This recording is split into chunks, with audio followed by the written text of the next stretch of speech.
ಅತಿ ಚಿಕ್ಕ ಸಂಯುಕ್ತ ಸಂಖ್ಯೆ ಯಾವುದು ಅಂದಾಗ ಅತಿ ಚಿಕ್ಕ ಸಂಯುಕ್ತ ಸಂಖ್ಯೆ ಯಾವುದು 4.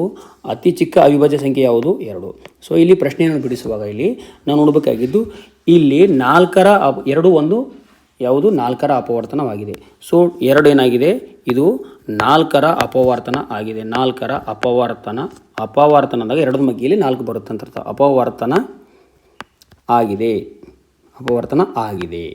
ಸೊ ಅದೇ ರೀತಿ ನಾವು ಎ ಅನ್ನುವ ಒಂದು ಸಂಖ್ಯೆ ಇದು ಬಿಯ ಅಪವರ್ತನ ಆಗಿದ್ದಾಗ ಇಲ್ಲಿ ಸಿಂಪ್ಲಿ ನೆನಪಿಕೋಬೇಕು, ಲ ಸ ಅ ಏನಾಗುತ್ತೆ ಅಂದಾಗ ದೊಡ್ಡ ಸಂಖ್ಯೆ ಲ ಸ ಅ ಆಗುತ್ತೆ. ಸೊ ಬಿ ಏನಾಗುತ್ತೆ ಲ ಸ ಆದರೆ ಮ ಸ ಅ ಚಿಕ್ಕ ಸಂಖ್ಯೆ ಆಗುತ್ತೆ. ಮ ಸ ಅ ಏನಾಗುತ್ತೆ ಅಂದಾಗ ಚಿಕ್ಕ ಸಂಖ್ಯೆ, ದಟ್ ಈಸ್ ಎ ಆಗುತ್ತೆ. ಸೊ ಇಂತಹ ಟ್ರಿಕ್ಸ್ಗಳನ್ನು ನಾವು ಈ ವಿಡಿಯೋದಲ್ಲೆಲ್ಲ ಕವರ್ ಮಾಡ್ತಿರ್ತೀವಿ. ಇಂತಹ ಟ್ರಿಕ್ಸ್ಗಳನ್ನು ನಾವು ನೆನ್ಪಿಟ್ಕೊಂಡಾಗ ಮುಂದೆ ಬರುವಂತಹ ಲೆಕ್ಕಗಳು ಸುಲಭವಾಗಿ ಒಂದು ಅಂಕದ ಪ್ರಶ್ನೆಗಳು ಬಿಡಿಸ್ಬೋದು. ಕೆಲವೊಂದು ಸಲ ಏನಾಗುತ್ತೆ ಅಂದಾಗ ನಾವು ಆ ಟ್ರಿಕ್ಸ್ಗಳನ್ನು ಮರೆತು ಮಾಡಿದಾಗ ಲೆಕ್ಕ ತಪ್ಪಾಗುವಂತಹ ಚಾನ್ಸಸ್ ಇರುತ್ತದೆ.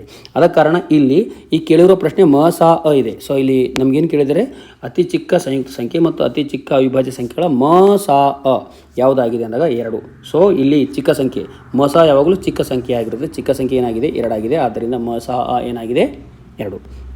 ಸೊ ನೆಕ್ಸ್ಟ್, ಯಾವುದೇ 2 ಧನಾತ್ಮಕ ಪೂರ್ಣಾಂಕಗಳಾದ ಎ ಮತ್ತು ಬಿಗಳಿಗೆ ಮ ಸ ಅ ಗುಣಿಲೆ ಲ ಸ ಅ ಇದಕ್ಕೆ ಸಮನಾಗಿರುತ್ತದೆ. ಆ ಸಂಖ್ಯೆಗಳ ಗುಣಲಬ್ಧಕ್ಕೆ ಸಮನಾಗಿರುತ್ತದೆ. ಗುಣಲಬ್ಧ ಎ ಇಂಟು ಬಿಗೆ ಸಮನಾಗಿರುತ್ತದೆ. ಸೊ ನೆಕ್ಸ್ಟ್ ಪ್ರಶ್ನೆ, 12 ಮತ್ತು 16ರ ಮ ಸ ಅ 3 ಆಗಿದೆ. ಅಂದರೆ ಲ ಸ ಅ ಎಷ್ಟಾಗಿರುತ್ತದೆ?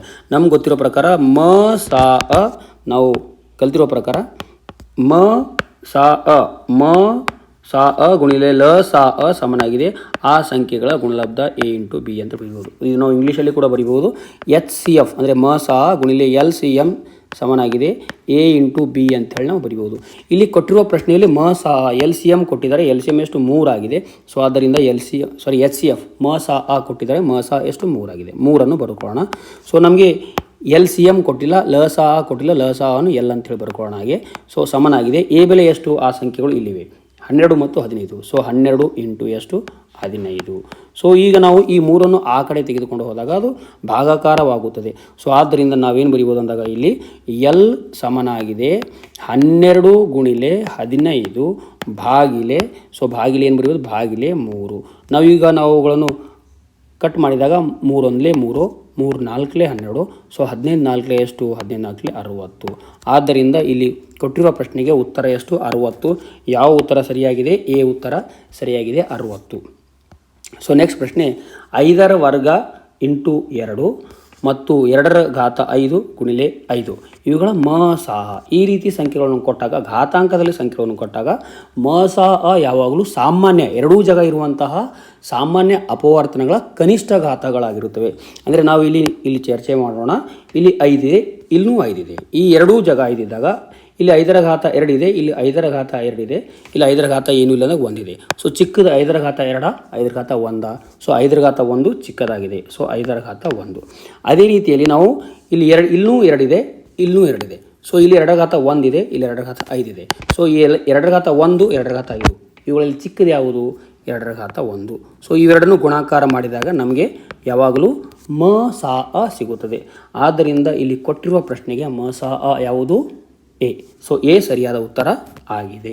ಸೊ ನೆಕ್ಸ್ಟ್ ಪ್ರಶ್ನೆ, 2 ಧನ ಪೂರ್ಣಾಂಕಗಳಾದ ಎ ಮತ್ತು ಬಿಗಳು ಯಾವ ರೀತಿ ಬರೀಬಹುದು? ಎ ಮತ್ತು ಬಿಗಳು ಎ ಸಮನಾಗಿದೆ x³ y² ಮತ್ತು ಬಿ ಸಮನಾಗಿದೆ xy³ ಅಂತೇಳಿ ಇಲ್ಲಿ ಕೊಟ್ಟಿದ್ದಾರೆ. ಸೊ ಇಲ್ಲಿ ಕೂಡ ಅಷ್ಟೇ x ಮತ್ತು y ಅವಿಭಾಜ್ಯ ಸಂಖ್ಯೆಗಳಾದರೆ ಅವಿಭಾಜ್ಯ ಸಂಖ್ಯೆಗಳಾದರೆ ಎ ಬಿಗಳ ಮ ಸ ಅ ಸೇಮ್ ಪ್ರಶ್ನೆ. ಅಲ್ಲಿ 2 5 ಅಂತಿತ್ತು, ಈ ಹಿಂದಿನ ಪ್ರಶ್ನೆಯಲ್ಲಿ 2 5 ಅಂತಿತ್ತು, ಈಗ ಈ ಪ್ರಶ್ನೆಯಲ್ಲಿ XY ಅಂತೇವೆ. ಸೊ ಇಲ್ಲಿ ನಾವು ನೋಡಬೇಕಾದಾಗ ಇಲ್ಲಿ ಏನೇನು ಕಾಮನ್ ಇದೆ? ಇಲ್ಲೂ x ಇದೆ, ಇಲ್ಲೂ x ಇದೆ. ಸೊ ಎಕ್ಸ್ನ ಘಾತ ಏನಾಗಿದೆ? ಇಲ್ಲಿ 1 ಇದೆ, ಇಲ್ಲಿ 3 ಇದೆ. ಸೊ ಇಲ್ಲಿ 1 ಇದೆ, ಇಲ್ಲಿ 3 ಇದೆ. ಸೊ ಚಿಕ್ಕದು ಯಾವುದು? ಎಕ್ಸ್ನ ಘಾತ 1. ಸೊ ಎಕ್ಸ್ ಅಂತೇಳಿ ನಾವು ಬರ್ಕೊಳ್ಳೋಣ. ಸೊ ಅದೇ ರೀತಿ ಇಲ್ಲೂ y ಇದೆ, y ಘಾತ 2 ಇದೆ, ಇಲ್ಲಿ y ಘಾತ 3 ಇದೆ. ಚಿಕ್ಕದು ಯಾವುದು? y ಘಾತ 2. ಸೊ y ಘಾತ 2. ಸೊ x y ಘಾತ 2, x y ಘಾತ 2 ಸರಿಯಾದ ಉತ್ತರ ಆಗಿದೆ. ಇಲ್ಲಿ ಎ ಮತ್ತು ಇಲ್ಲಿ ಪ್ರಶ್ನೆ ನೋಡಿ, ಎ ಮತ್ತು 18 ಇಲ್ಲಿ 2 ಸಂಖ್ಯೆ ಇದೆ. ಒಂದು ಸಂಖ್ಯೆ ಎ ಇದೆ, ಇನ್ನೊಂದು ಸಂಖ್ಯೆ 18. ಇವುಗಳ ಲ ಸ ಅ ಎಷ್ಟು? ಇವೆರಡರ ಲ ಸ ಅ ಎಷ್ಟು? 36. ಅದೇ ರೀತಿ ಎ ಮತ್ತು 18ರ ಮ ಸ ಅ ಎಷ್ಟು? ಮ ಸ 2. ಅಂದರೆ ನಾವು ಇಲ್ಲಿ ಎನ ಬೆಲೆ ಎಷ್ಟು, ನಾವು ಆಲ್ರೆಡಿ ಕಲ್ತಿದ್ವಿ. ಏನು ಕಲ್ತಿದ್ವಿ ಅಂದಾಗ ಎ ಗುಣಿಲೆ ಬಿ ಸಮನಾಗಿದೆ ಮ ಸಾ ಅ ಗುಣಿಲೆ ಲ ಸಾ ಅಂತೇಳಿ. ಓಕೆನಾ. ಸೊ ಅದೇ ಸೂತ್ರವನ್ನು ಬಳಸಿ ನಾವು ಇಲ್ಲಿ ಲೆಕ್ಕ ಮಾಡಬೇಕು. ಸೊ ಇಲ್ಲಿ ಎನ ಬೆಲೆ ಏನಾಗಿದೆ, ಏನೇ ಆಗಿದೆ ಇಂಟು ಬಿನ ಬೆಲೆ ಏನಾಗಿದೆ 18. ಸೊ ಇಲ್ಲಿ ಇದೆಲ್ಲ 18.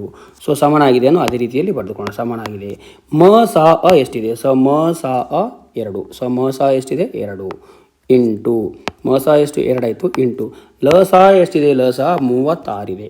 ಸೊ 36. ಸೊ ಈ 18ಅನ್ನು ಆ ಕಡೆ ತೆಗೆದುಕೊಂಡು ಹೋದಾಗ ಅದು ಡಿವೈಡ್ ಆಗುತ್ತೆ. ಸೊ ಆದ್ದರಿಂದ ಎ ಸಮನಾಗಿದೆ 2 ಗುಣಿಲೆ 36 ಭಾಗಿಲೆ 18. ಸೊ 18ಅನ್ನು ಭಾಗಿಸಿದಾಗ 18 1 18, 18 2 36. ಸೊ ಎನ ಬೆಲೆ ಎಷ್ಟು, so A is equal to, so 2 into 2 ಮಾಡಿದಾಗ 2 2 4. ಸೊ ಎನ ಬೆಲೆ ಎಷ್ಟು 4. ಸೊ ಇಲ್ಲಿ ನಮ್ಗೆ ಬೇಕಾದ ಪ್ರಶ್ನೆಗೆ ಉತ್ತರ ಯಾವುದು, ಸಿ ಉತ್ತರ ಸರಿಯಾಗಿದೆ.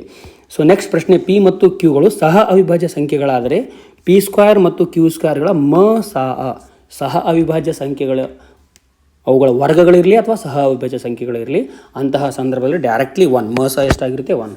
ಅವಿಭಾಜ್ಯ ಸಂಖ್ಯೆಗಳು, ಸಹ ಅವಿಭಾಜ್ಯ ಸಂಖ್ಯೆಗಳು, ಕ್ರಮಾನುಗತ ಧನ ಪೂರ್ಣಾಂಕಗಳು, ಇವುಗಳ ಮ ಸಹ ಯಾವಾಗಲೂ 1 ಆಗಿರುತ್ತದೆ.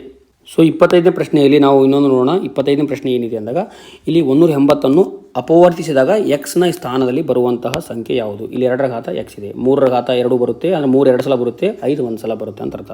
ಸೊ ನಾವೀಗ 180ಅನ್ನು ಅಪವರ್ತನ ಮಾಡೋಣ. 180. ಸೊ ಇಲ್ಲಿ 2ರ ಮಗಿ 2 180, 2 18, 2 9 18, ಇಲ್ಲಿ 0.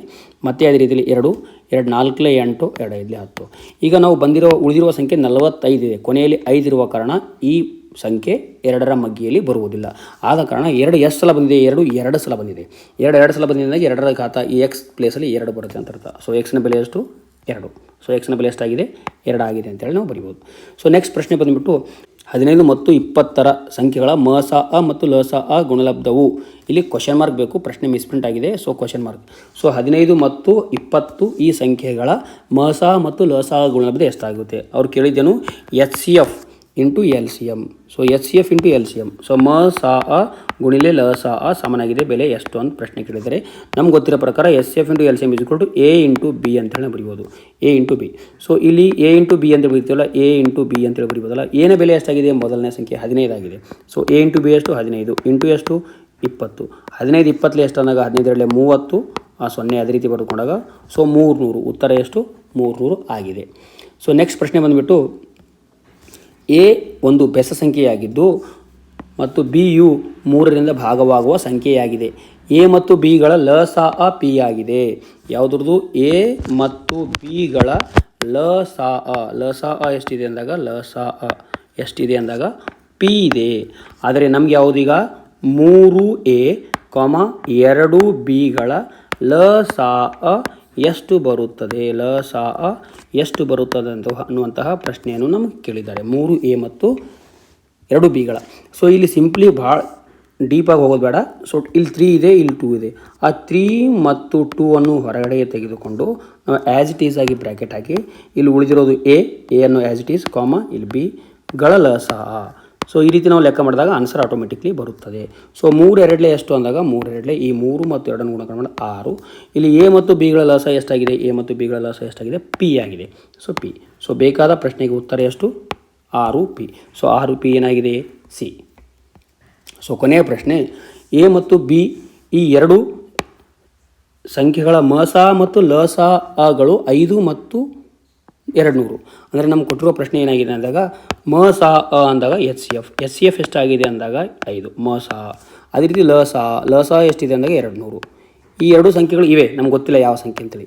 ಆ ಸಂಖ್ಯೆಗಳ ಗುಣಲಬ್ಧ ಎಷ್ಟು ಬರುತ್ತೆ ಅಂದರೆ ನಮ್ಗೆ ಕೇಳಿರೋ ಪ್ರಶ್ನೆ ಎ ಇಂಟು ಬಿ ಬೆಲೆ ಎಷ್ಟು ಬರುತ್ತೆ ಅಂತ ಪ್ರಶ್ನೆ ಕೇಳಿದರೆ ನಮ್ಗೆ ಗೊತ್ತಿದೆ A into B is always is equal to ಮ ಸಾ ಅ ಇಂಟು ಲ ಸಾ ಅ.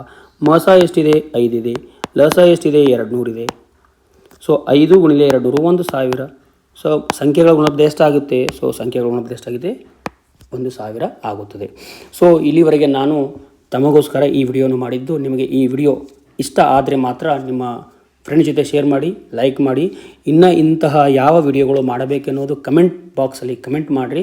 ನೀವು ಕಮೆಂಟ್ ಮಾಡಿದಾಗ ನನಗೂ ಕೂಡ ವಿಡಿಯೋ ಮಾಡಲಿಕ್ಕೆ ಉತ್ಸಾಹ ಬರ್ತದೆ. ಸೊ ಅದಕ್ಕಾಗಿ ನಾನು ತಮಗೋಸ್ಕರ ಫ್ರೀಯಾಗಿ ಈ ಸೇವೆ ನಾನು ಮಾಡಲಿಕ್ಕೆ ಇಷ್ಟಪಟ್ಟಿದ್ದೀನಿ. ಸೊ ಅದಕ್ಕಾಗಿ ತಮ್ಮ ಒಂದು ಸಹಕಾರ, ಎಸ್ಪೆಷಲಿ ನೀವು ಯಾವ ಟೈಪ್ ವಿಡಿಯೋಗಳು ಇಷ್ಟಪಡ್ತೀರಿ ಅನ್ನೋದು ನೀವು ಕಮೆಂಟ್ ಮಾಡಿದಾಗ ನಾನು ಅಂತಹ ವಿಡಿಯೋಗಳು ಮಾಡಲು ಪ್ರಯತ್ನಿಸುತ್ತೀನಿ ಅಂತ ಹೇಳ್ತಾ ಮತ್ತೊಮ್ಮೆ ಎಲ್ಲರಿಗೂ ಧನ್ಯವಾದ ಹೇಳ್ತಾ ನನ್ನ ವಿಡಿಯೋವನ್ನು ಇಲ್ಲಿಗೆ ಮುಗಿಸ್ತೀನಿ.